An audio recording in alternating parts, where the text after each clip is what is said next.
KERR9000'S game room. Hi, it's KERR9000. Welcome back to my channel and welcome to my games room. I'm here today to talk about a video game on the Neo Geo arcade system. Now, for those not in the know, the Neo Geo was a ROM cartridge based arcade system board which was released by a Japanese game company in I think 1990 by the SNK Corporation. Now, these machines would come in red cabinets that could take either 1, 2, 4, I think maybe even 6 cartridges depending on the board.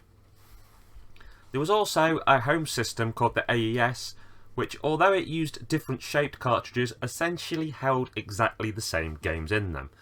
Now these things are quite expensive to collect, particularly the home ones, but nowadays they're easily emulatable with the games showing up on the likes of the PlayStation, Xbox and Switch stores.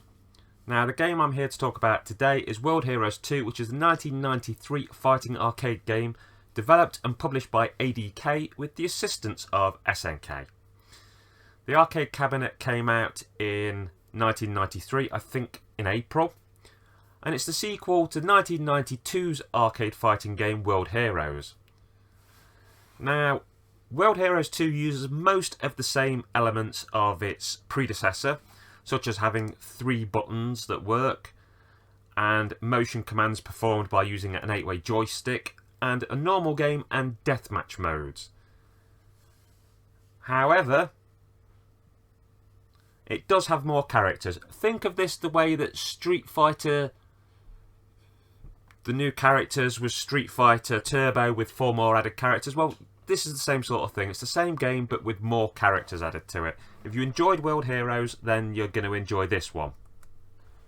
So, you've got the same characters from last time. Kim Dragon, Muscle Power, Rasputin, Jeanne d'Arc, Hanzo Hattori, Brocken, Julius Khan. But now you've got the addition of Captain Kidd, an awesome pirate character I really like, Johnny Maximum, Mudman, Dio, Eric, Shozro, Ryuko, and basically, if you've not gathered, the characters in this game are based from people in different points of history, hence World Heroes. They're all from like different countries, but different time periods as well.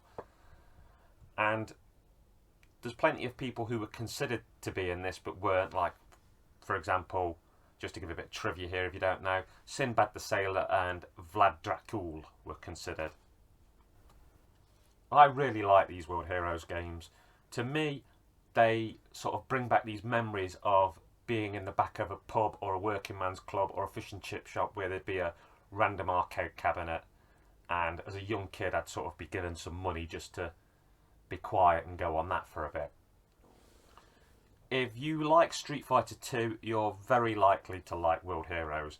Very similar gameplay, similar sorts of special moves, but I think people always ask, is it better than Street Fighter 2?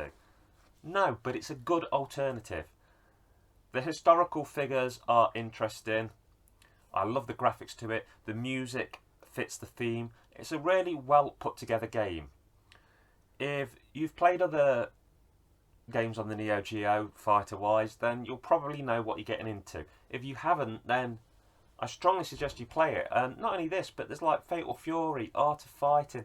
There's a whole lot of fighting games on there, which if you've only been sort of exposed to Street Fighter and Mortal Kombat, will be like a whole new world to you. I just cannot recommend that you try the SNK Neo Geo games enough. And I'm sure this will not be the last time I talk about one, but World Heroes 2 has got a really important place in my heart. I think it's awesome. Maybe I'd place the Art of Fighting games a little bit higher, but no, this game is awesome. To me, the first World Heroes didn't feel like it got quite enough content and quite enough characters. And although there's later versions of World Heroes 2, which I think are called Jet and Perfect maybe, this is the entry point I'd try. This is the one where I think it all really finally started to click together and form a game with enough content to really bring you in. Also, kudos to the deathmatch thing, because that is something very different, not seen in the likes of Street Fighter. You will have barbed wire around the play area, just well worth trying that as a side note. And like I've said, these are not hard to get. Yeah, the original cartridges are a heck of expensive, but I think these games are about like £6.50 on the various digital stores. Sometimes you'll get carts or discs that have got a bunch on as a collection, but in the sale I've seen these go to like £3.50, so really check them out. Also, you know, there's emulation and portable handhelds, and there's a whole world of ways to try them out there. Anyway, that's me, KERR9000'S, signing off. I'm sure I'll see you back again sometime soon in the games room, but until then, take care of yourself and each other. Laters, taters. Hi, it's KERR9000'S. I'd just like to say thank you for making it to the end of my video. I've got lots of stuff on my channel, my horror house doing horror reviews, my game room where I talk about video games, Sci-Fi Station, my Diet Corner videos, all kinds of stuff. I can also be found on the Retro Gamer U forum and the J Arcade forum, which are both great places full of great people and some great video game conversations. At the end of this video there'll be a little icon to tick if you want to subscribe, a link to a video and a link to one of my playlists. I'd also like to recommend the wonderful talented Just Jessica 1988 on TikTok, who does a lot of diet videos and is my supportive partner. Thank you once again for watching my video, and particularly if you follow me, thank you for all of your support. Have a great rest of your day. Laters, taters.